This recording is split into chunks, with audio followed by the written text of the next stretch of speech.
Moi, là, au fond, je suis une métaphore de toute la situation des aidants au Québec. C'est pas le temps pour ça. Je devrais être plus vieille, elle devrait être plus vieille. C'est une Ouais. maladie, il n'y a pas de cure, il n'y a pas de traitement à long terme. Tu vas oublier qui toi t'es, tu vas oublier c'est qui les gens que t'aimes, tu vas disparaître, tu seras plus la personne que t'étais. Les personnes qui accompagnent la personne en fin de vie mettent leur vie sur pause, puis des fois c'est sur plusieurs années. Ici Marine Orsini, je vous souhaite la bienvenue à des histoires qui résonnent, le balado des proches aidants. Cette semaine, avec nos invités, nous parlerons du quotidien à domicile. Devenir proche aidant, c'est un rôle qui demande beaucoup pour une seule personne. La situation peut devenir de plus en plus difficile, voire de plus en plus exigeante parce que la maladie progresse. L'épuisement guette toujours les proches aidants qui veulent tout donner à la personne malade, souvent, très souvent, au détriment de leur propre santé physique et mentale. Et on le sait, les aidants ont plusieurs tâches à accomplir, plusieurs rôles à jouer chaque jour. Et on doit l'avouer, on n'est pas équipé pour tout assumer. On n'est pas équipé pour tout assumer. Alors, c'est quoi cette réalité-là quand la personne malade est à la maison? C'est quoi le quotidien du proche aidant? Et quels sont les dangers qui les guettent aussi? Nous allons en parler avec une jeune femme, elle a 22 ans, je pense, Pénélope Thériault, qui est étudiante et proche aidante de sa maman qui est atteinte d'Alzheimer. Également, la belle Chloé Sainte-Marie, actrice et chanteuse, je dirais surtout beaucoup battante des droits des proches aidants, ayant elle-même pris soin longuement de son mari, en fait, pendant 17 ans de maladie, le regretté cinéaste Gilles Carle. Et aussi, on aura droit à un éclaireur, j'aime beaucoup ce mot-là, éclaireur, Patrick Durivage, qui est coordonnateur du domaine de pointe en soins palliatifs communautaires aux aînés à domicile. Alors, bienvenue à tous.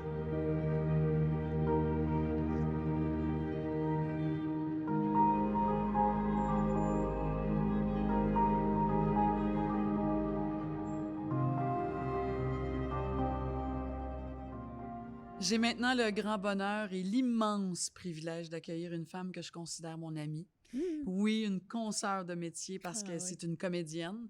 Elle est chanteuse, elle est poète.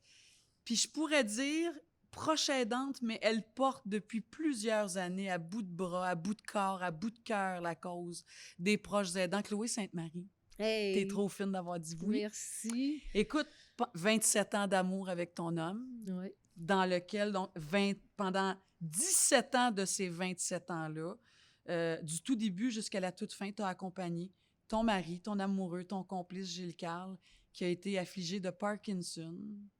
Tu as vécu ça de façon très intense. Puis je commence en te disant, il t'avait dit de partir. Oui. Il t'avait dit de t'en aller. Ah, il me disait, va-t'en. Va-t'en, va-t'en. Hey, c'est terrible d'entendre ça. Va-t'en. Ben, ça doit, c'est comme un coup de pelle dans le cœur. Ah, oui. Tu sais, va-t'en. Ah oui, puis il était en colère aussi. Ah oui, il frappait. C'est dur à se faire tout à coup dire diagnostic Parkinson. Il y avait 61 peut-être en 1991. Il est né en 1928. Mais comme il trichait tout le temps sur son âge, moi je trichais tout le temps. On ne sait plus c'est quoi. Vous ne saviez plus quel âge vous aviez finalement? Pas pantoute. Mais en tout cas, mon Dieu, quel moment. C'était hors de question pour toi de t'en aller? Non, hors de question. Non, je pouvais même pas vivre sans Gilles. Jusqu'à la fin, quand il a été 35 jours sans boire, sans manger, je voulais qu'on le gave, qu'on l'opère à l'estomac ou par la horte, qu'il puisse recevoir sa nourriture, le soluter. C'est mon amie Joséphine Bacon, poète, la grande poète Inou, qui me dit « Laisse-le partir ». Mais je voulais pas. C'est comme si je pouvais pas vivre sans lui. Et tu dis, Chloé, quand on devient aidante, proche aidante, on devient tout. Oh mon Dieu, oui. Pour cette personne-là. On devient ses bras, sa tête, ses yeux, ses pieds, ses mains, son corps, son sexe. On devient tout. On n'existe que par l'autre parce que l'aidante s'oublie. Tu sais, on vit, comment dire, on vit toujours comme dans une sorte d'incarcération. Tu sais, je dis tout le temps, l'aidante, elle connaît c'est quoi être en quarantaine. Tu sais, la pandémie est arrivée, et puis tout à coup, le confinement. Mais quand tu es aidant, tu es déjà Tu l'es confiné. déjà. Ouais. Fait que tout à coup, tu te retrouves doublement confiné dans un confinement collectif, mais toi, tu sais, t'es isolé, seul, parce que prendre soin d'une personne malade, ça éloigne les amis, ça éloigne la famille, ça éloigne... Tout le monde. La maladie, ça éloigne. Oui, mais tu dis aussi, on devient une mère, Ah oui. sauf qu'un enfant, ça s'élève. Oui, c'est ça. Un enfant, tu le mets au monde, sauf quand il y a une maladie à la naissance. Là, tu es aidante dès le départ, mais quand il est dans une progression normale, il s'en va tout à coup, à un moment donné, tu l'amènes là pour qu'il parte, mais la personne en perte d'autonomie, c'est des deuils constants à chaque jour. Il y a des deuils à faire. C'est pour ça que... C'est comme une torture, hein, aussi Ah pour tout le oui. monde. Ah oui. Moi, je dis tout le temps, tu sais, quand on me dit, as-tu fait ton deuil de Gilles? Ben non, je ferai jamais mon deuil de Gilles. Je peux faire des deuils de gens vivants, des ruptures, mais pas de gens qui sont partis, que j'ai aimés. La communication, elle continue, elle reste. Fait que je ferai jamais mon deuil de Gilles, c'est certain. Hmm. Il est en moi, mais à chaque jour, il y avait un deuil à faire. Pour lui, pour moi. Tu dis aussi, Chloé, qu'il y a eu des périodes où tu as voulu tuer Gilles puis tu voulais te suicider. Ah oui. Tu as pensé à ça. Ah oui. Ah oui, souvent. Hey, quand on était à Saint-Paul, dans Botsford, j'étais en haut, j'habitais le grenier, là. Je m'étais fait un beau petit loft, puis les préposés étaient à l'étage, puis Gilles était au rez-de-chaussée. Puis oui, je rêvais que j'allais descendre. Puis tu penses à ça, comment je vais faire, comment je peux faire, comment je peux continuer. Mais ce qui mène là, c'est la fatigue. Parce que tu dors plus. Tu peux pas être 24 heures par jour, 7 jours par semaine, 365 jours par année, on. Tu sais, nous, on fait un travail, mais on a des moments de répit, de congé, mais l'aidante, elle n'a pas. Non, puis les besoins de la personne malade, c'est à toute heure du jour ou de la nuit. J'imagine que Gilles se réveillait en pleine nuit, peut-être en criant, en douleur, il avait soif, je veux dire, tout ça est possible, là. Ah, Tout l'impossible est possible oui, et complètement. réel. Et réel. Puis, tu sais, c'est, comme je disais tout à l'heure, les colères. Quand il y a eu le diagnostic, ça s'est pas... Il a continué à tourner, mais il fallait quelqu'un pour l'habiller. Il fallait quelqu'un pour l'aider, même sur Pudding Chômeur, à manger. Fait que il commençait à être raide, là, vraiment. C'est Parkinson rigide, là. C'est son corps, il vient comme une barre de fer. Mais... Puis, comment dire...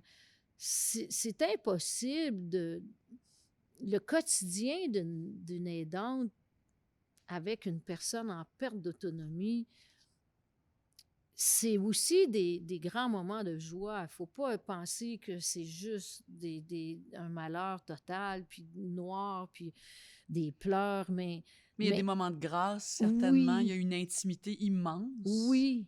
Sauf Hein? qu'on la perd à un moment donné. Quand on a... Moi, j'avais besoin de 2 préposés à temps plein, 24 heures par jour. C'est pour ça que ça me coûtait 10 000 par mois. Il fallait que je le trouve parce que, tu sais, tu chantes de la poésie. Mais quand tu dis ça, parce qu'effectivement, tu sais, je sais ça, c'est que toi, tu réussissais pas à trouver de l'aide, des soins, des services? J'avais le chèque emploi-service du CLSC, mais j'avais 21 heures par semaine d'attribuer. C'est ça, OK. Tu avais de l'aide, mais c'était pas Oui. assez. Fait que la différence, il fallait que tu le payes. Oui. Tu allais comme dans le privé, là. Oui, il fallait que j'aille dans le Ouais. privé. Puis, tu sais, 21 heures par semaine, ça me prenait 24 heures par jour. Fait que je pouvais... Ça suffisait pas. Puis le CLSC, ils font un travail formidable, par exemple. Hein. Ah, mon Dieu, oui. Tu sais, comment comment les médecins, les infirmières, puis toutes les professions, les inhalothérapeutes, les diététiciennes, en tout cas, ils nous envoyaient tout. C'était formidable. Ils se donnaient, mais il y avait un inclus puis un exclu. La personne malade, c'est l'inclus, puis l'aidant, c'est l'exclu. Ça veut dire quoi, ça? À mon époque, l'aidante ou l'aidant, on n'avait droit à aucun service. C'est-à-dire que quand le médecin il venait à la maison pour Gilles, il venait pas pour moi. Quand l'infirmière elle venait pour Gilles, elle venait pas pour moi. Tu sentais pas qu'on te demandait, vous, avez-vous besoin de quelque chose? Vous, comment allez-vous? Jamais. Vous, comment vous sentez-vous? Jamais. Un jour, j'ai demandé au médecin qui était là sur place, je suis malade, est-ce que je peux avoir une consultation? Elle dit, va à l'hôpital. J'ai pas le droit. Elle était là dans ma maison pour Gilles. Ça n'aurait été rien de me faire une consultation, là. Puis elle me dit, va à l'hôpital, j'ai pas le droit. Puis assez rudement, là. Puis je suis allée. Puis j'ai attendu 8 heures, puis je suis revenue sans passer parce que j'étais épuisée. Mais ça change maintenant. Ça change. Ouais. Il y a de l'espoir, ça change. Oui. Tu sais, moi, ça fait longtemps, 91 jusqu'à 2009. Fait que, puis jusqu'à 2009, ça fait déjà 11 ans, là. Tu as écrit, je pense que c'est le bon moment pour lire ton plaidoyer. Ah oui. Comment tu l'intitules? Plaidoyer pour l'aidante.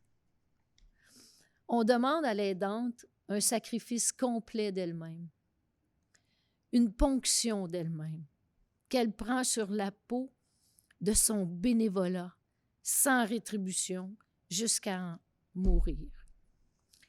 Comme si l'aidante accomplissait un devoir moral qui ne vaut rien au marché des valeurs. L'aidante s'immole en secret chez elle. L'aidante fait le sacrifice de sa vie. L'aidante est l'esclave moderne. La grande oubliée dont la fatigue, la souffrance et l'épuisement constituent le salaire. Alors qu'en réalité, l'aidante fait partie de l'équipe de soins comme tous les autres membres de l'équipe des soignants. Pourquoi alors ne peut-elle pas bénéficier des mêmes avantages que les autres? Il est urgent que soit créé pour l'aidante un statut défini dans l'échelle de santé. C'est un métier, c'est un travail, c'est une profession. Il faut mettre en œuvre une formation afin que le travail de l'aidante soit traité comme celui d'une personne à part entière. Puis tu le dis aussi, tu fais aussi le parallèle, tu le faisais tantôt, peu importe notre job, notre travail, est-ce que vous feriez votre job 24 heures, 7 jours? Non, c'est impossible, ça prend du répit. Dans n'importe quel job, qu'on soit animateur, acteur, caméraman, technicien, chanteur, médecin, ingénieur, avocat, professeur, je veux dire, tout le monde ne fait pas sa job 24 heures sur 24, 7 jours sur 7. Impossible. Ça prend du répit. Ça prend du répit. Donc, l'aidante, ça devient tellement prenant. Puis, tu sais, moi, depuis le début, puis je le dis encore, mais on dit, tu sais, qu'on n'est pas équipé pour, ni émotionnellement, ni au niveau de notre savoir. On n'est pas des médecins, on n'est pas des... Donc, oui, ça prendrait une formation. Oui, ça prendrait... C'est ça. Mais tu le sais, tu as pris soin de ta mère. Oui, pendant 4 ans et demi. Pendant 4 ans et demi, donc tu l'as vécu au quotidien. Oui. Puis toi, tu sais, quand on lit ton histoire, quand on connaît ton histoire, tu pouvais pas arrêter de chanter. Oh, tu pouvais pas être avec Gilles, même si tu aurais voulu. Parce que justement, tu dis, ça me coûtait 10 000 $ par mois parce que le temps qu'on me donnait, c'était pas assez. Il y avait besoin de quelqu'un 24 heures sur 24. Oui. Mais donc, toi, tu as été obligé de continuer à travailler pour ramasser de l'argent. Donc, la faillite guette toujours l'aidant aussi, ou l'aidante, parce que c'est une réalité. Ah oui. Il faut continuer à payer un loyer, il faut mettre de l'argent, il faut mettre de la nourriture dans le frigo. Puis, tu sais, l'aider, il cesse de travailler parce qu'il est en perte d'autonomie. L'aidant cesse de travailler parce qu'elle aide la personne en perte d'autonomie. Donc, les budgets, c'est sûr, on s'appauvrit. Et à un moment donné, moi, avec Gilles, j'étais tellement endettée, là, à son décès, la maison qu'on avait à Saint-Paul-de-Botsford, quand je l'ai vendue, j'ai même pas réussi à payer toutes les dettes. Mais ça, c'est... moi, là, au fond, je suis une métaphore de toute la situation des aidants au Québec. C'est un cas là, qui est Qui représente tout ça, là. toute la même affaire. Puis des fois, c'est bien pire que ça. Parce que quand on a un enfant qui est malade à la naissance, c'est toute la vie. Ça peut durer 30 ans, 40 ans. Donc, les parents sont aidants pendant 30, 40 ans. Alors, le système, en fait, pour moi, tu sais, moi, je suis une aidante. Donc, je me disais, les solutions, ils doivent venir de celles qui vivent les problèmes au quotidien. Donc, le système médical connaît, gère tout ça, mais l'aidante est sur le terrain. Puis le neurologue... C'est elle qu'on devrait écouter. C'est lui, les aidants, qu'on devrait écouter pour être capable de mettre en place... Des politiques. Des politiques. Les personnes âgées, maintenant, là, souvent, là, ils se mettent eux-mêmes dans des résidences privées ou dans des CHSLD pour pas être un poids pour les enfants. Alors, c'est grave parce que ils se sentent de trop. Tu sais, c'est tout un long pattern depuis les années 70, depuis qu'on a foutu dehors les religieuses, au fond. Tu sais, c'était des femmes soignantes, hein? Puis après est arrivée, la chose la plus merveilleuse, les soins gratuits. Mais malgré... Il y a du bon puis il y a du mauvais. Oui, c'est que on a oublié que les soins à domicile sont la pierre angulaire du système de la santé. Si on va pas là, on mise pas là, mais dans une population vieillissante, c'est foutu. On peut pas... on pourra pas pallier à ça, là. On peut pas. Ma belle Chloé, tu as écrit une chanson, tu as fait un vidéoclip d'ailleurs sur l'approche aidance. C'est tellement beau, l'image est tellement merci. magnifique. Puis je pense que ça parle parfaitement de c'est quoi l'approche aidance. On va en écouter un extrait. Merci.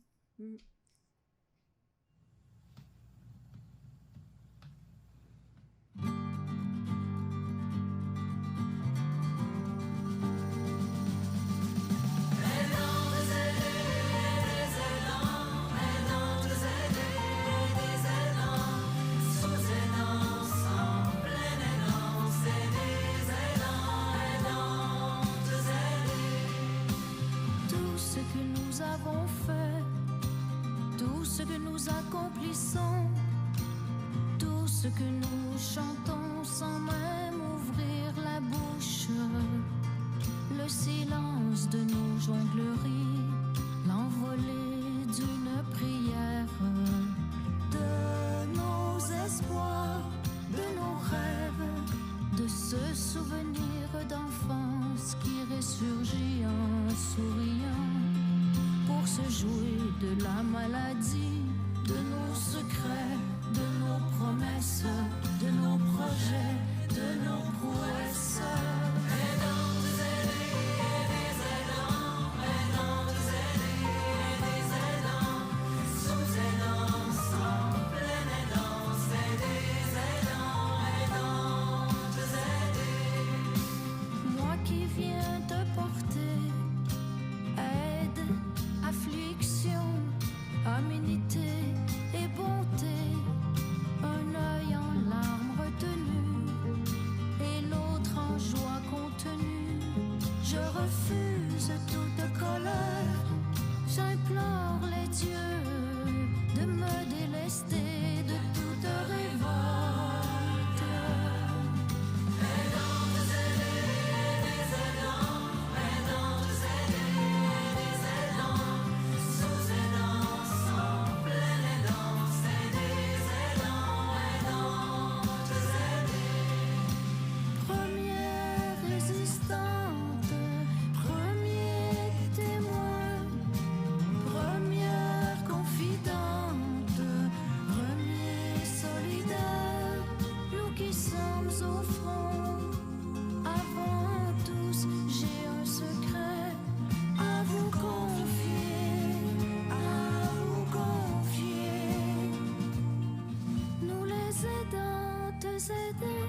Sommes la petite lumière qui résiste Le feu pilote qui reste allumé lorsque tout paraît éteint.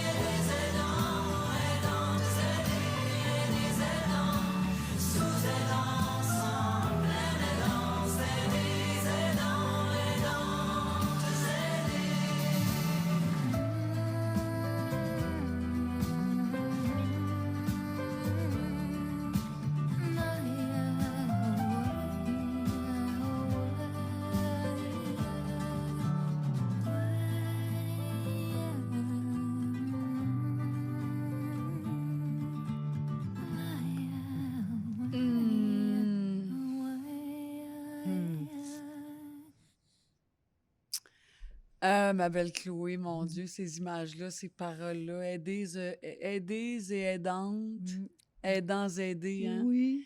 Et moi, je dis toujours que la prochaine danse, c'est tellement un grand voyage dans une vie.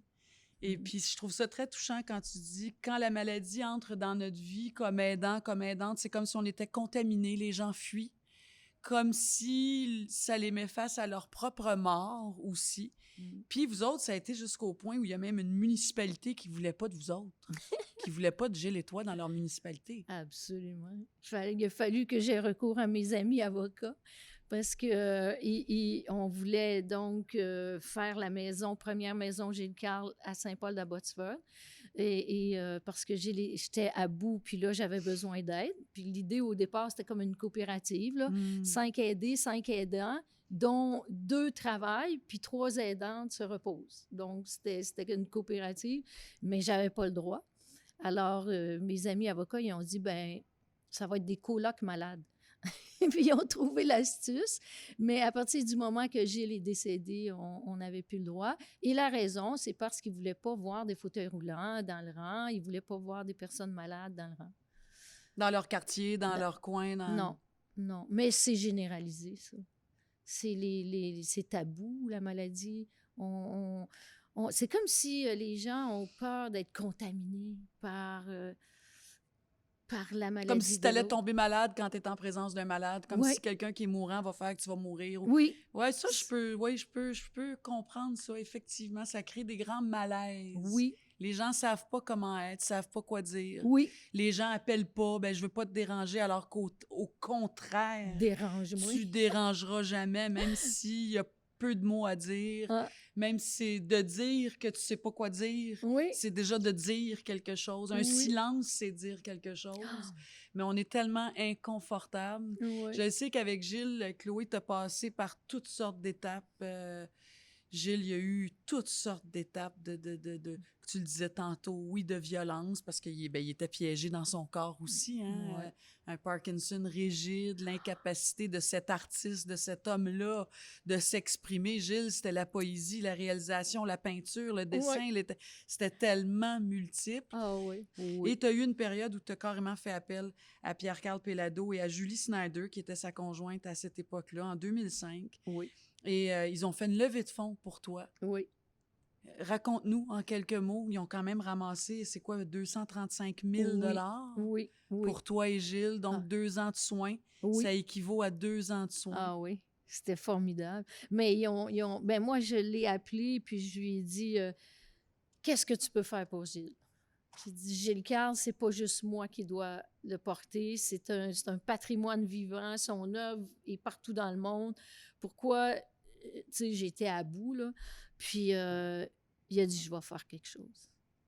Puis, il a fait ce projet de levée de fonds. Ça s'est passé à l'Excentris. Lui était président d'honneur avec Daniel Langlois. Puis c'était un magnifique moment.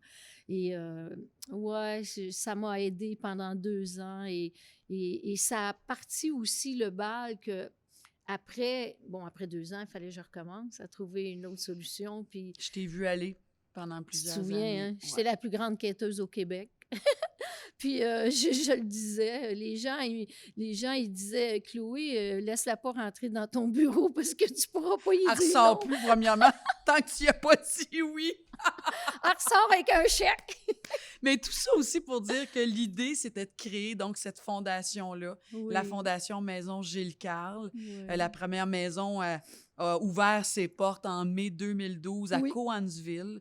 Aujourd'hui, il y a 8 maisons Gilles Oui. Carle, donc Boucherville, Brome-Missisquoi, Montréal, Chaudière-Appalaches, Alma, la Fondation pour enfants Marc Denis, il y a Shawinigan, il y a Montjoli aussi. Oui. C'est fou ce que tu as réussi à créer, ce que vous avez réussi, mais en même temps, Gilles, il C'est était Gilles. limité aussi, oui, son nom, sa notoriété, Oui. l'amour que les gens lui portaient, Oui.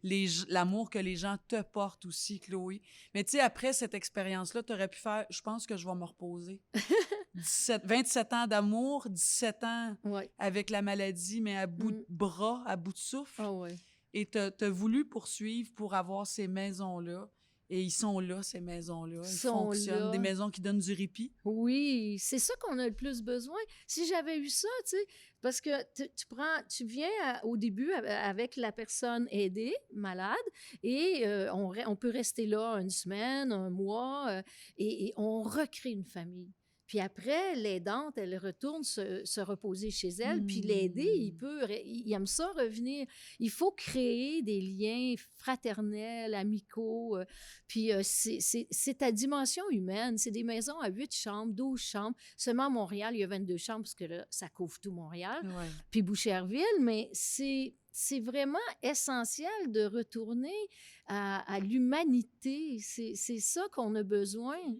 Ma belle Chloé, écoute, on pourrait continuer à parler pendant 2 heures parce que ton expérience de vie, ton expérience d'amour avec Gilles, ton expérience d'aidante à travers tout ça, c'est tellement grand.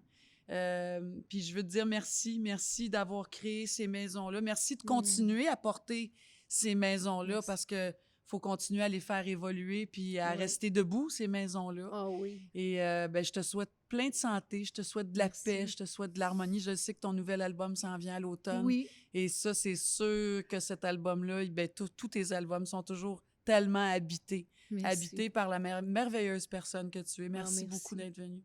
Merci beaucoup. Merci.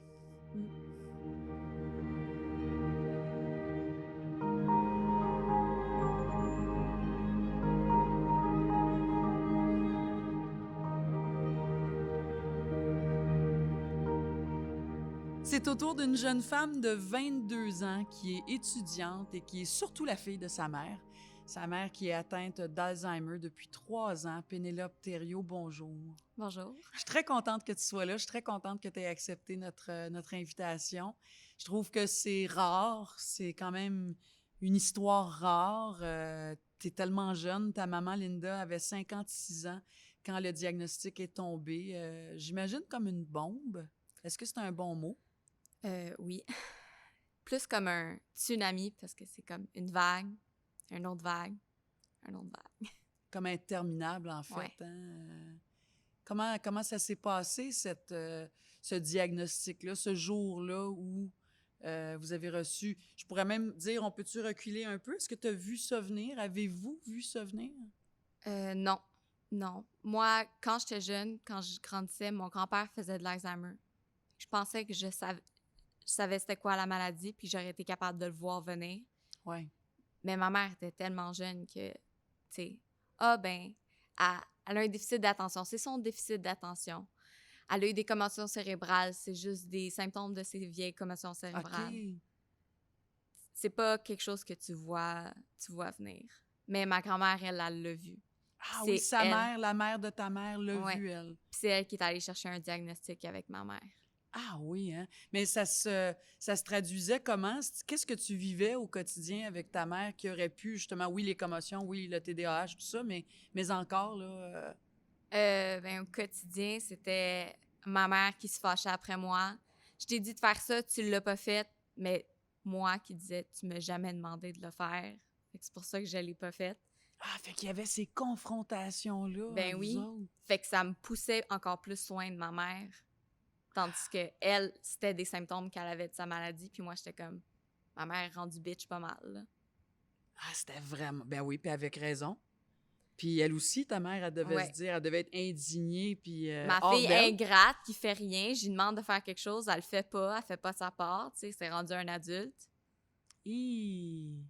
Donc, il y a peut-être eu, c'est un bien grand mot, là, un certain soulagement, mais je veux dire, ça a dû éclairer un paquet d'affaires, en fait, quand ce Ouais. diagnostic-là est tombé, hein? Mais c'est comme, OK, c'est pour ça que ma mère a oublié ma fête.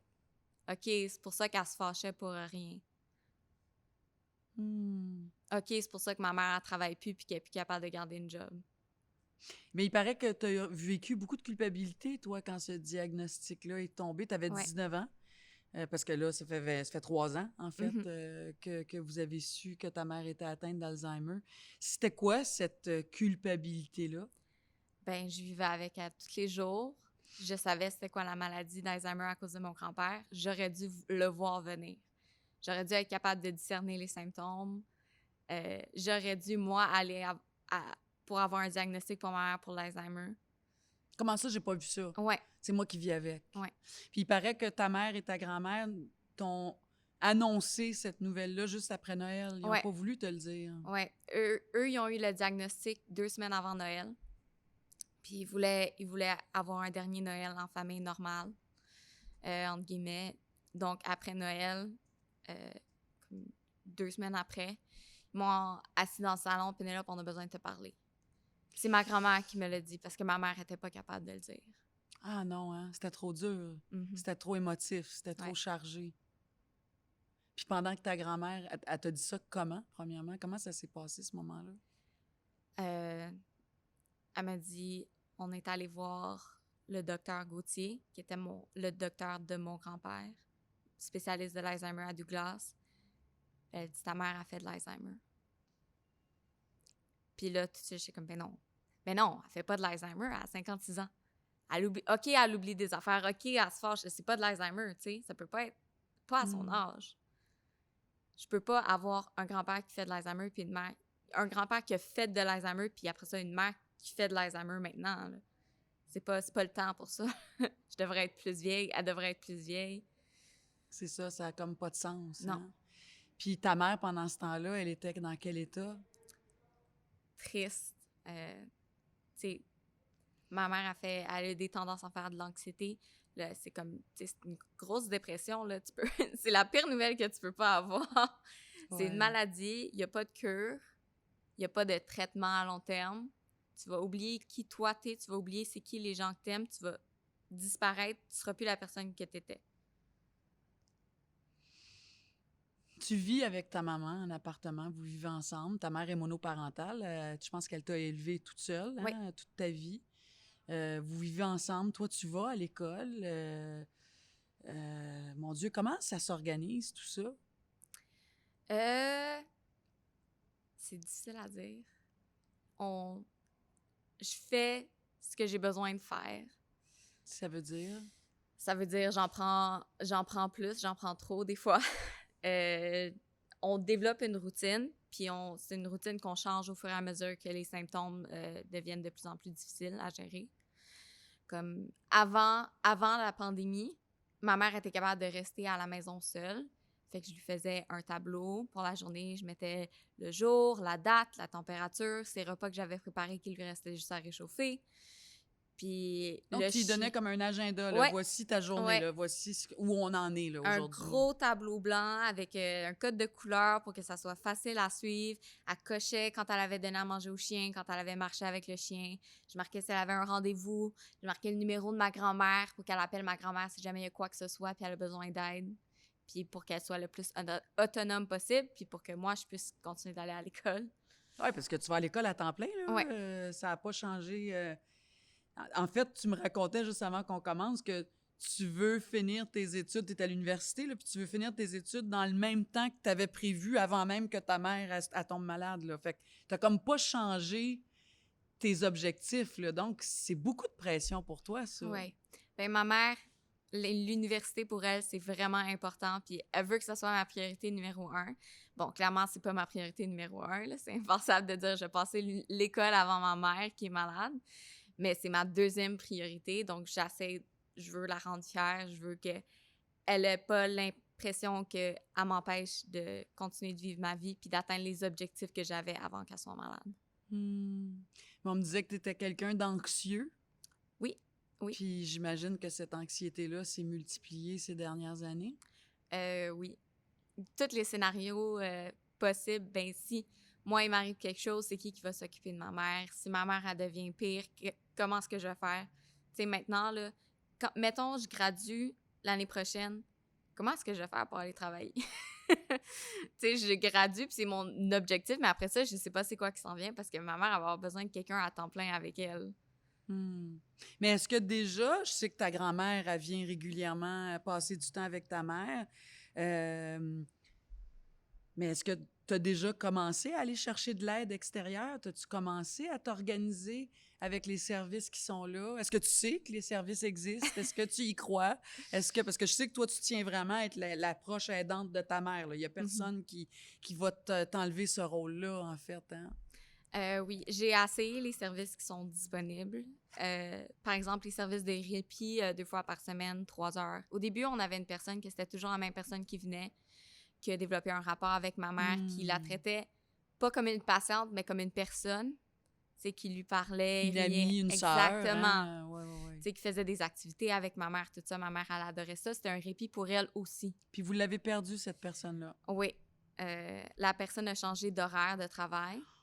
Puis on a demandé au CLSC de changer notre horaire pour... On dit, si elle travaille à cette heure-là, on va prendre le répit à cette heure-là. Ça ne dérange pas à quelle heure est le répit, jusqu'on en ait, avec une personne qui fait une bonne job puis qui a développé un rapport avec ma mère. Puis on dit non. Fait que là, on avait une personne différente. 2 fois par semaine, c'était à chaque nouvelle fois, c'était une nouvelle personne que je devais réexpliquer le diagnostic de ma mère qui savait pas nécessairement c'était quoi l'Alzheimer puis comment traiter une personne qui fait de l'Alzheimer. Des personnes qui parlaient moins bien que français, donc c'était plus difficile à ma mère de communiquer avec eux, ou qui étaient juste pas des personnes qui parlaient beaucoup, puis ma mère, elle aime ça jaser, tu sais. Fait que c'était plus plate pour elle, puis elle était comme, j'en veux plus. Tu sais, je suis tannée d'avoir des étrangers qui viennent chez j'aime nous. mieux pas avoir personne chez nous. Exactement. Ouais. Je pense que depuis 3 ans, quand même, la maladie a beaucoup évolué, hein, assez rapidement chez ta mère. Je pense que maintenant, elle a plus le droit de conduire. Hein? Je pense que ça a été une étape quand même assez marquante, j'imagine. Ouais, non, c'est difficile quand tu dois dire à ta mère qu'elle peut plus conduire. Ça a été quoi sa réaction? Ben là, vous réagissez trop vite, trop fort. Vous voulez m'enlever les petites affaires que je peux encore faire. Ah oui, ça peut être vicieux une personne qui fait de l'Alzheimer parce qu'il n'y a plus de filtre. Il n'y a plus de filtre. Fait ben que non. c'est... Tu sais, t'es ma fille, t'as pas d'affaire à moi m'enlever. C'est pas moi l'enfant. Tu me diras pas que oui, c'est ça, c'est pas moi l'enfant. C'est moi ta mère. C'est ça. Ben oui. C'est moi ta mère, tu dois faire ce que je te dis de faire, mais là, c'est le contraire, tu sais. Même que ma mère, elle m'appelle maman. Elle se trompe, puis elle m'appelle maman. Ah oui, hein? Ouais. Ça, tu prends ça comment? Tu vis ça comment? Ben, j'ai arrêté de la corriger parce que ça la rendait juste plus triste. Fait que j'ai dit, je t'aime. Je pense qu'il y a eu aussi l'étape où elle ne pouvait plus cuisiner. Hein? Oui. Donc, tout ce qui est tâches ménagères ou, en tout cas, qui peuvent être dangereuses, cuisiner, là, allumer un four, un rond de poêle. Cuisiner, sarrer de la vaisselle qui est en vitre. Maintenant, on utilise la vaisselle en plastique, là. Pourquoi donc? Parce qu'elle les échappe. Elle les échappe par terre tout le temps. Fait que là, tu sais, mettons, avec de la vitre par terre, c'est dangereux, là, de piler dessus et tout ça. Fait que là, on a des assiettes en plastique. Parce que ma mère a tendance à aller dans sa cuisine et se prendre des affaires parce que c'est son chez eux, c'est sa maison. Puis elle n'a pas arrêté de penser ça à cause qu'elle est malade. Puis elle aime pas ça demander de l'aide. Fait qu'on change, on s'adapte. Mais là, je pense que depuis, c'est 2019 que j'ai dans mes notes, là, elle peut plus être seule à la maison, ta mère. Non. Non, elle peut plus être seule. Ben, elle peut être seule pour une courte période de temps, mettons. Si je vais à l'épicerie, je peux aller à l'épicerie, je peux aller à la pharmacie.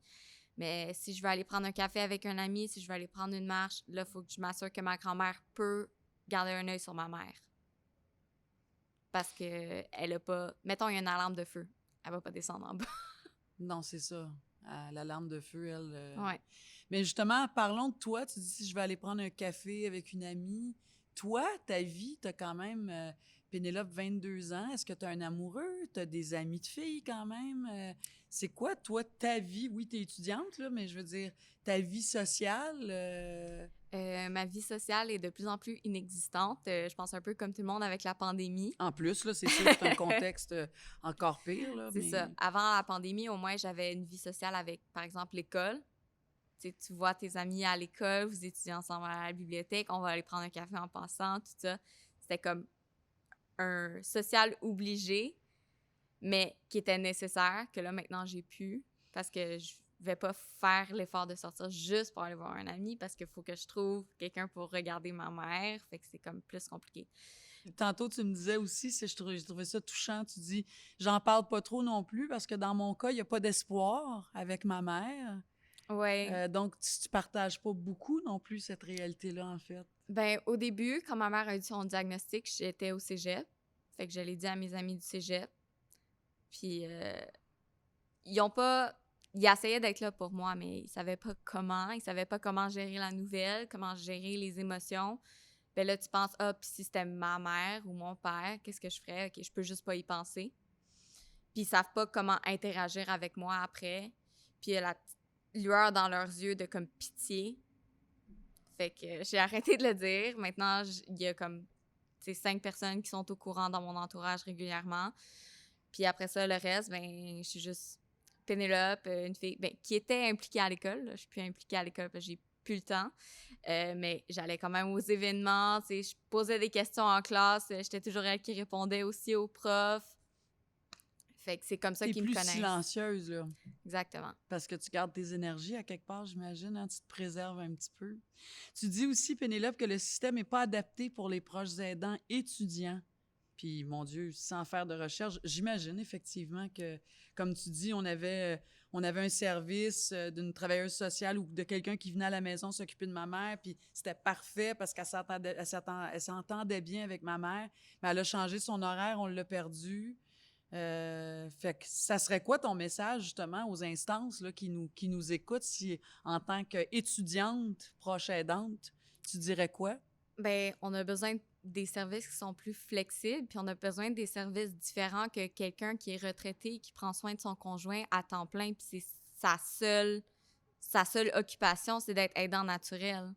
Quand tu dois en plus garder ta job, faire de l'argent ou être étudiant à temps plein, tu peux pas mettre autant d'énergie à être aidant naturel parce que tu as toutes ces autres occupations-là qu'il faut qu'ils soient faites.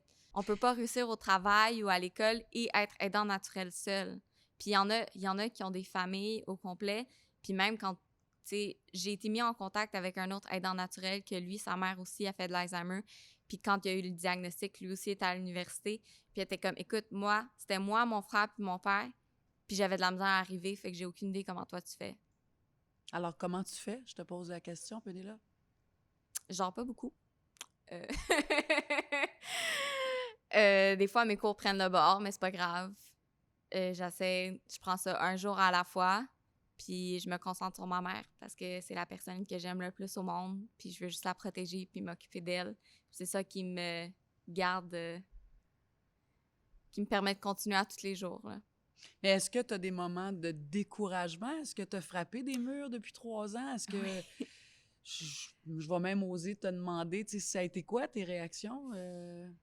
Non, au début, c'était horrible. Tu sais, c'est comme, je me réveillais le matin, puis là, c'est comme, ça va bien. Puis après ça, je me rappelais, ah non, ta mère a fait de l'Alzheimer. Ça va pas bien aujourd'hui. Fait que ça a été comme ça pendant une couple de mois. Après ça, j'étais tellement anxieuse que j'étais pas capable de manger après 5 heures le soir parce que si je mangeais, ça ressortait. Parce que j'étais tellement nerveuse émotionnellement que, tu sais, il y a des symptômes physiques à l'anxiété. Après ça s'est calmé un peu. Puis après ça, cet automne, avec la pandémie, tu sais, j'étais avec ma mère 24 heures sur 24 à tous les jours, toute seule, pas le droit de voir personne d'autre. Tes seules interactions, c'est avec une personne qui fait de l'Alzheimer. Tu sais, j'étais sur le bord de la dépression, là. Fait que comment tu réussis? Comment tu réussis à passer à travers ça? J'ai fait un effort de parler à mes amis. J'ai fait l'effort de commencer à avoir une psychologue à l'école. C'est ça que j'ai pour l'instant. Ça fonctionne, mais Ouais. je sais pas combien de temps ça va fonctionner. Puis là, est-ce que tu penses que tu vas réussir à te procurer l'aide dont tu as besoin? Est-ce que tu continues à cogner aux portes, à faire des appels, à faire des démarches? Euh, J'essaie toujours de... Avec le système, le problème, c'est qu'il faut toujours qu'on pousse pour avoir de l'aide. Faut qu'on pousse, faut qu'on pousse, faut qu'on pousse. Mais malheureusement, je n'ai plus l'énergie de pousser. Tu sais, il faut que je continue, que les roues tournent à la maison, que ça tourne à l'école. Je n'ai pas l'énergie de faire les démarches de plus pour pousser, pour qu'on ait plus d'aide, de me défendre, pour moi, pour ma mère.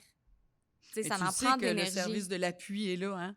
C'est ceux qui nous offrent cette balado-là, là, c'est l'appui. C'est un organisme, justement, qui, je dis toujours, c'est comme un peu la centrale de tous les services qui existent au Québec pour les proches aidants. Et donc, eux sont outillés. Tu sais, tu peux appeler de n'importe où, là, à travers le Québec pour dire je suis à Sept-Îles, je suis dans le Grand Nord, je suis à Québec, je suis à Montréal, j'en peux plus, voici ma situation, qu'est-ce que vous pouvez m'aider, dans quoi vous pouvez m'aider, tu sais. Moi, en tout cas, je t'encourage, si tu pouvais te donner une petite réserve d'énergie, parce que je pense que tu vas en avoir de besoin. Tu vois le futur comment, Pénélope? Tu entrevois le futur comment quand tu regardes en avant? J'essaie de pas regarder en avant parce que les symptômes de ma mère vont juste de pire en pire. Fait que j'essaie même pas de penser à la semaine prochaine. J'essaie de planifier le mieux que je peux, mais je peux pas y penser, tu sais. La C'est semaine un dernière, jour à la fois. ouais, la semaine dernière, ma mère a oublié mon nom pour la première fois. Pas comme se tromper de nom, elle se trompe toujours de nom, c'est pas grave. Mais là, il y avait comme la panique dans ses yeux parce qu'elle s'était trompée puis là, elle trouvait plus mon nom. Tu sais, elle paniquait puis elle s'est mise à pleurer puis j'ai dit c'est pas grave, c'est pas grave, c'est pas grave parce que c'est pas mes émotions qui comptent, c'est ses émotions qui comptent. Puis une fois que j'ai calmé, j'étais dans ma chambre, j'ai pleuré. T'es forte, Pénélope, vraiment, là, c'est très émouvant de t'écouter, de te voir, de penser puis de réfléchir que toi, ta réalité, c'est ça, ta vie à tous les jours à l'âge de 22 ans. Fait que je veux juste t'envoyer bien de l'énergie, bien du courage à travers ça. Puis j'espère là, que tu vas pouvoir te garder un peu d'énergie pour tendre la main, justement, pour aller te chercher de l'aide, parce qu'il y en a de l'aide. Puis peut-être que dans tes expériences des dernières années, ça a été un peu décourageant, un peu essoufflant, en fait. Oui. Mais je pense qu'il y a moyen d'aller te chercher de l'aide pour t'accompagner dans tout ça, tu sais. Parce qu'il faut que tu penses à toi aussi là-dedans. Hein? Merci, Pénélope. Merci.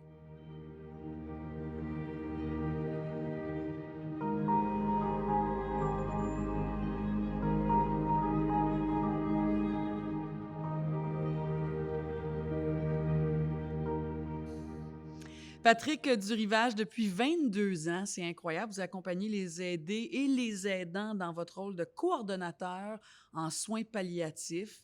Je lisais que votre clientèle est principalement composée d'aînés, donc des gens âgés à domicile, souvent en fin de vie. Alors, on parle de gens qui sont âgés souvent de 80, 90, même 100 ans et plus, vous En me dites montant. avec votre pouce. Oui.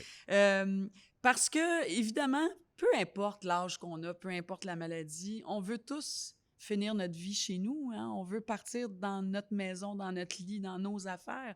Je pense que ça, c'est assez unanime pour tout le monde. Bien, c'est le consensus que les gens ont dans leur tête, justement, ce souhait de vouloir mourir à domicile. Mais c'est pas tout le monde qui a les possibilités de mourir à C'est ça. domicile. Ouais. Donc, il faut tenir compte l'arrêté autant physique, donc la maladie, quelle maladie la personne a. Il y a certaines maladies, c'est plus difficile à garder à domicile. Ouais. Euh, Mais il y a tout un processus d'évaluation Oui. qui est fait. Hein? Dans le travail qu'on fait, on évalue la perte d'autonomie de la personne, donc de l'aider. On évalue sa maladie, les ressources qui sont en place, tant au niveau familial, personnel, que ce que le système de santé peut offrir comme soins. Et on fait une courte pointe. On met des ressources communautaires, on met des ressources de la famille, et on met tout ça ensemble, puis on voit si le maintien à domicile est possible. C'est deux trajectoires. Il y a la personne qui est en fin de vie, qui va nous quitter, et le proche aidant qui va rester après. Donc, on doit suivre deux trajectoires différentes, même si le but commun, c'est la fin de vie, l'accompagnement. Mais ça, c'est intéressant ce que vous dites. On doit suivre ces deux trajectoires-là. Puis je suis certaine que les aidants qui nous écoutent en ce moment, puis souvent, il y en a qui vont dire tout est concentré sur l'aider, hein, la personne malade, la personne qui a besoin. Moi, j'ai l'impression de ne plus exister. J'ai plus de vie. On me demande rarement comment je vais. Oui. Hein, En même temps, comme les proches nous abordent souvent, ils disent comment je puisse me centrer sur moi quand une personne décède ou s'en va. Donc, les personnes qui accompagnent la personne en fin de vie mettent leur vie sur pause. Puis des fois, c'est sur plusieurs années. Et ça a une conséquence des pertes au niveau des relations, au niveau du cercle social, au niveau de l'emploi. Il y a différents impacts d'être proche aidant. Oui, parce pas qu'on ça- peut faire faillite d'être un proche aidant. Il faut Ouais. lâcher notre travail, on n'a plus de revenus, on peut dégringoler rapidement, ne serait-ce que techniquement et financièrement aussi. Oui, Hein? et puis il y a beaucoup de proches aidants. On a beaucoup d'images de proches aidants, que c'est des personnes âgées à domicile en fin de vie, mais tout le réseau social et familial qui est autour, ce sont aussi des proches aidants. Oui. Donc, les filles, les fils, Puis ça aussi, vous allez vouloir gratter pour savoir qui est là d'abord, là, dans votre famille, votre entourage média, qui peut vous donner de soutien. l'aide, parce que bien souvent aussi, on va se sentir plus à l'aise, plus confortable, plus intime, très souvent avec des gens qui sont proches de nous. Oui, Hein? et que la personne permet aussi d'être d'un soutien. Oui. Il y a la famille qui veulent, les membres de la famille qui veulent participer aux soins, et la personne en fin de vie veut garder peut-être des fois ça plus personnel. Le proche va être des fois un peu un gardien qui rentre, qui participe aux soins. Et une des recommandations qu'on fait aux proches, c'est de voir l'accompagnement en fin de vie comme une histoire familiale. Pas juste de voir la relation aidé-aidant, mais de voir aussi les mains qui sont tendues autour. Qui est prêt à contribuer, qui est prêt à mettre un peu l'épaule à la roue pour contribuer à la situation de fin de vie, afin que le deuil se passe mieux aussi. Donc, nous, dans l'accompagnement auprès des proches, on est très soucieux aussi du l'après-décès. Donc, le deuil, comment ça va se vivre? Comment a été l'expérience d'accompagnement? Parce que on le sait, les recherches démontrent que ça a un impact, le soutien et l'accompagnement qu'on fait en fin de vie aura un grand impact sur le deuil. Si l'expérience est bien passée, si les symptômes étaient bien gérés, si les interventions entre l'équipe professionnelle et les proches et la famille, si c'est bien passé, tout ça, c'est des facteurs qui vont influencer l'expérience de deuil. Donc, dans la trajectoire qu'on fait et de l'accompagnement, on est très soucieux aussi de la qualité de vie de la personne qui nous quitte, mais aussi l'expérience des proches dans cette expérience-là. Puis j'imagine, vous aussi, comme ça me fait penser à ma mère, moi j'ai été la proche aidante de ma mère pendant 4 ans et demi, donc les hôpitaux, les médecins, les services de CLSC, là, j'ai connu ça. Mais j'imagine autant dans votre domaine à vous que quand on est à l'hôpital, vous êtes des gens qui aimez que la famille soit proactive. Hein? Ça aide d'avoir les gens proactifs autour. Autant les médecins vont être contents d'avoir des membres de famille qui vont poser des questions, qui vont douter de certaines choses, qui vont avoir des idées. Pas toujours, mais Mais beaucoup de médecins. ça peut être bon. Ça peut aider. Ça peut être bon. ça Moi, peut dans aider. mon expérience, on appréciait beaucoup la proactivité. Oui. Ma proactivité, elle était appréciée. Fait que j'imagine dans votre domaine aussi de coordonnateur, on aime ça, sentir que ben, la famille est là, ou en tout cas, si c'est pas de la famille, c'est des amis, ça peut être des voisins, là, on appelle ça aussi la famille. La famille choisie. C'est un plus, la famille choisie, c'est un bon terme. Ça aussi, vous appréciez, j'imagine. Tout à fait. Sans proche aidant, il n'y a pas de soins palliatifs à domicile. Sans soutien de la famille, il n'y a pas de fin de vie de qualité à domicile. Et Dieu sait que ça a été mis à l'épreuve durant la COVID. Mais moi, dans mon travail tous les jours, ce qui m'accroche, c'est de voir justement la solidarité familiale auprès d'une personne en fin de vie. Ça, vous le voyez beaucoup. Ça, on le voit. Eh mon Dieu, que c'est rassurant. Hein? On voit de tout. On voit le plus beau, puis on voit le plus laid aussi à domicile.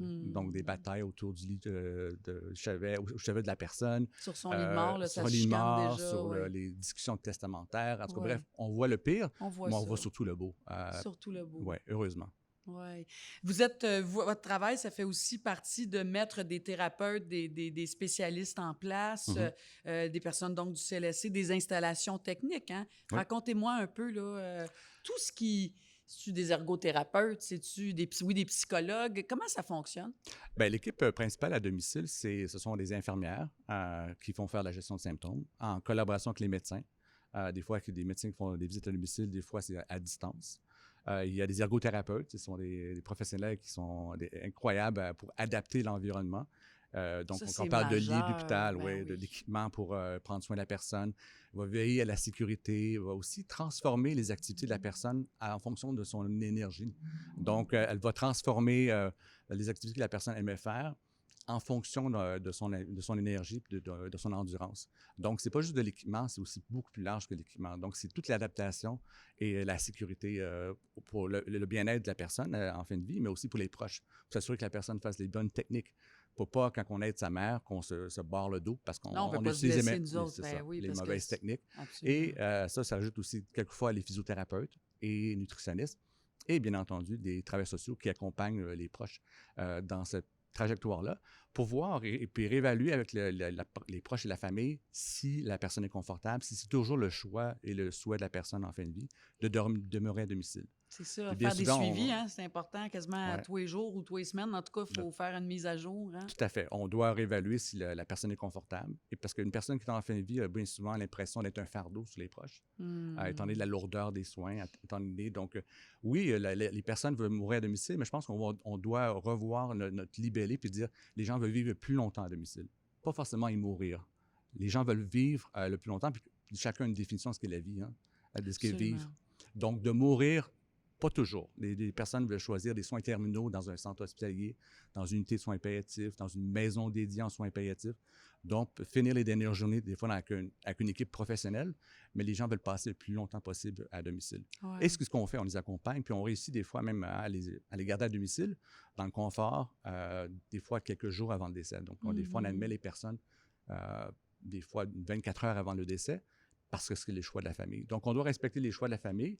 Puis aussi, les proches ne veulent pas toujours avoir un décès à domicile. Il ne faut pas que ça laisse une marque. Il ne faut pas que ça laisse une empreinte d'avoir les derniers jours d'une personne en fin de vie. Donc, nous, ce qu'on fait, c'est la promotion de la qualité de vie de la personne en fin de vie, mais aussi on est soucieux des problématiques de santé mentale des proches pendant la situation de deuil. Donc, on doit tout balancer ça et de dire, bon, on fait l'accompagnement, puis on facilite des fois les transitions vers l'hôpital ou vers les unités de soins palliatifs parce que ça devient trop lourd et les proches se perdent en étant proches aidants. Ouais, puis Ils parfois, oublient ce rôle, ouais. le rôle d'être mère, d'être frère, d'être Puis on conjoint. perd nos moyens à l'approche, justement. Plus on s'approche du jour fatidique, la fragilité, l'épuisement, parce que vous avez tout le volet émotion, le volet psychologique de ça. Il y a l'émotion, il y a la colère, il y a l'indignation, il y a la tristesse, il y a la peine. C'est vaste, là. Vous faites face à ça aussi. On là. fait face aux émotions, des fois qui sont crues, mais aussi la transformation de la relation. Quand on prend soin d'une personne, on s'oublie dans son rôle. On s'oublie comme conjoint et on s'investit dans les soins. On devient infirmier, on devient médecin, on devient psychologue pour la personne qui nous quitte. Puis on oublie d'être conjoint, d'être en relation comme conjoint dans les derniers moments. Donc, moi, comme mon rôle de travailleur social, c'est de revoir ces rôles-là, justement, de dire est-ce que c'est vraiment les soins que vous voulez faire ou est-ce que vous voulez passer plus de temps en tant que conjoint? Ouais, Un oui, peu mon plus Dieu, être c'est aimé. important parce que oui, on se perd là-dedans. Oui, même malgré les Facilement, soins, oui. malgré les soins que le CLSC peut offrir, on doit revoir tout l'aspect relationnel de la fin de vie. Parce que c'est ça, tu sais, comme proche aidant, oui, on veut techniquement être efficace. Je le dis tout le temps, moi, depuis le début de notre balado, tu sais, que on n'est pas équipé pour gérer tout. Là. On peut bien vouloir faire le maximum de ce qu'on peut, mais nous aussi, comme conjoints, comme enfants, comme parents, on vit énormément d'émotions, Culpabilité, de culpabilité, de souhait, deuil. de deuil aussi. On accompagne la personne qui vit des différentes pertes, des différents deuils. Donc, ça confronte la personne à son propre processus de deuil. Mais aussi, il faut penser les conjoints âgés qui accompagnent une personne qui part. Elle aussi, elle a des pertes d'autonomie. Elle aussi est confrontée à sa propre mortalité à venir. À ses propres limites. À ses propres aussi, limites, à ses propres capacités, à ses propres souhaits. Et bien souvent, elle va se poser la question, mais qui va prendre soin de moi lorsque ce sera mon tour? Donc, c'est tout ça que des fois qui est en jeu dans le relationnel puis dans les émotions des proches aidants. C'est-à-dire, moi, je suis prêt à mettre ma vie sur pause, mais qui sera là présent lorsque ce sera mon tour de passer à la fin de vie? Très souvent aussi, vous travaillez avec une clientèle, on se le disait dès le début, là, de 80, 90 ans, 100 ans et plus parfois. Il reste que c'est une génération, je pense, qui ne s'exprime pas si facilement, qui sont pudiques, ils ont comme appris à pas se plaindre, à pas dire, à pas demander, à pas recevoir. Donc, ça aussi, ça doit être un défi quand même de dire, là, regardez, vous pouvez me le dire à moi, là. Oui. Que vous êtes comme ça ou comme ci, ou vous avez besoin de ceci ou cela. Hein? C'est ça aussi, c'est un défi. Oui, il y a un aspect générationnel, mais je pense qu'il y a quelque chose de plus que ce que générationnel. C'est un aspect la personne qui est en fin de vie veut protéger ses proches, sa famille, de ne pas vraiment exprimer ses peurs, ses angoisses parce qu'il s'en vient. Donc, ils veulent les protéger, pas incombler davantage de souffrance, à partager ce qu'ils vivent intérieurement. Donc, c'est pour ça que le travail social va être impliqué pour permettre de l'expression des émotions avec une personne neutre, pour qu'il puisse parler justement de ses angoisses. On vit toute une anxiété par rapport à la mort. On est c'est une réaction humaine d'avoir peur de la mort. Ben déjà face à la maladie, hein? Puis pour aller vers la mort, c'est à puissance... puissance 100. Exact, Donc ouais. on est là comme accompagnant, puis de pouvoir permettre à la personne de s'ouvrir autant pour la personne qui quitte que les proches aidants. Les proches aidants peuvent vivre un grand parcours sur plusieurs années d'accompagnement. Donc, c'est pas rare que des proches aidants peuvent avoir des sentiments jusqu'à ce que ça se termine. Ça fait longtemps que la personne souffre, jusqu'à qu'elle meure. Et s'avouer ce sentiment-là, que la personne puisse, qu'elle souhaite qu'elle meure, c'est difficile à s'avouer à soi-même parce qu'on veut prendre soin de l'autre. Puis on est comme torturé entre les émotions de laisser aller et de continuer d'être impliqué. Donc, c'est ce balance entre ces deux tendances qu'on doit aussi aider les proches à vivre et à exprimer. Oui, puis ça m'amène évidemment à parler des proches aidants, de la transition, c'est le mot là, qui me vient. Il y a une transition à travers tout ça. Hein? Déjà, d'entendre qu'il y a un diagnostic, il y a une transition, tous les deuils qui suivent tranquillement au jour le jour, au fil des jours, des semaines, des mois, des années, voire plusieurs années. Mais tout ça, c'est des transitions de vie aussi. Puis j'imagine que l'ultime transition, c'est le départ officiel de cette personne-là, donc le décès. Oui. Et ça aussi, vous accompagnez, là... Si on met ça dans une perspective de cycle de la vie, Ouais. on se prépare à une naissance d'un enfant, on prépare le baptême, on prépare son nom, on prépare tous ces événements-là, mais pour la fin de vie, on ne fait pas ces étapes-là. On a très peu de rituels d'accompagnement des personnes en fin de vie et des proches. On célèbre, en tant que société, est-ce qu'on célèbre la fin de vie? Est-ce qu'on célèbre la vie? Il y a d'autres cultures à travers le monde. Ah, la mort, c'est une célébration, c'est une renaissance, en fait. Oui. Ça dépend des cultures. Hein? Oui, les cultures, puis pas juste les religions, mais les cultures en général, parce que même une religion, les gens peuvent avoir plusieurs cultures ou sous-cultures. Donc, et moi, mon rôle aussi comme travailleur social, c'est d'amener ces rituels-là. Quand je pense à une personne qui va demander de l'aide médicale à mourir dans les prochaines journées, on fait un petit rituel, on parle de la mort. La mort est à venir, elle est planifiée, il y a une date. Donc, on planifie des rituels d'adieu auparavant. Parce que là, on sait que la date est fixée. Tandis qu'une mort naturelle, elle vient, puis des fois, elle n'est pas annoncée, la mort. Elle peut être subite. Tandis qu'avec une aide médicale à mourir, la date est planifiée. Donc, on doit remettre ça dans une perspective autre. Et les gens vivent un moment surréel, justement, d'être confrontés à une aide médicale à mourir. Et il y a aussi la sédation palliative, qui est une même chose. Quand on va à une sédation palliative, la personne est mise en situation de coma jusqu'à son décès. Donc, il y a des rituels à faire aussi avant l'introduction de la sédation. Je trouve ça intéressant parce qu'il y a des statistiques qui prouvent, on le dit régulièrement dans le cadre de notre balado, que l'aidant risque de mourir avant l'aider. Hein, surtout des gens d'un certain âge, parce qu'il y a tellement de tâches. La tâche est tellement immense. Et il y a un exemple qui dit que c'est comme, pour un aidant, c'est comme si on faisait 3 chiffres de 8 heures par jour. Oui. C'est ça, parce que c'est 24 heures sur 24. C'est 24 heures. Même si quand le proche arrive à dormir quelques heures, il y a toujours le souci de l'autre. Il y a toujours le souci, est-ce qu'elle va mourir ce soir? Donc, on dort moins bien dans ces situations-là. Donc, un repos complet, c'est difficile pour les proches aidants dans les dernières semaines de fin de vie. Il y a toujours ces préoccupations, ce souci de l'autre. Est-ce que j'en fais assez? Est-ce que la personne est soulagée? Est-ce qu'on a tout essayé pour faire les traitements? Est-ce qu'on aurait dû prendre le dernier traitement de chimiothérapie? Est-ce que ça a eu un impact? Les proches se questionnent beaucoup sur leur niveau d'implication et sur les soins qui ont été offerts. Parce que ce sont eux aussi les porte-parole de la personne en fin de vie. Donc, qu'est-ce que vous diriez qui est le pire, Patrick, dans votre travail? Le pire, oh là là. Le pire, ça peut être bien souvent le manque de ressources humaines. Je savais que vous alliez dire ça. La plupart des gens qui font votre type de travail, c'est le manque de ressources. Hein? La frustration à laquelle vous êtes confrontés très souvent. Oui, puis même on a beaucoup de jeunes intervenantes ou intervenants qui rentrent dans le système de santé. On doit les former, on doit les aider à justement à être confortables avec les soins palliatifs. On sait les chiffres démographiques. On peut faire plein de statistiques aujourd'hui. Une personne sur 4 aura 65 ans en 2031. Ça, c'est comme demain, ça. Absolument. Donc, ces gens-là auront besoin d'accompagnement. Les baby boomers qui accompagnent leurs parents très âgés auront besoin de ces soins-là. Puis en terminant, Patrick, diriez-vous que vous avez le privilège de faire le travail que vous faites? Bien, c'est le travail que j'ai choisi depuis j'ai 18 ans. Quand j'étais ado, je travaillé sur les sujets de la mort, puis j'étais bénévole dans un hôpital en soins palliatifs dans la vingtaine, puis depuis ce temps-là, j'ai eu la piqûre, puis c'est un travail tellement riche, gratifiant et aussi cliniquement significatif pour moi, parce qu'on travaille sur les valeurs, on travaille sur les vraies choses, sur les vérités qu'on doit se dire en fin de vie pour passer à autre chose, à la prochaine étape de vie. Donc, c'est un lieu, un temps d'histoire de la personne qui peut être aussi générateur de tellement de découvertes et tellement de liens sociaux qu'on peut tisser et qu'on peut raffermir en fin de vie. On est chanceux de vous avoir parmi nous, hein? Le plaisir était pour moi. Merci infiniment, ça fait du bien. C'est rassurant d'entendre des gens comme vous. Merci, Patrick. Merci.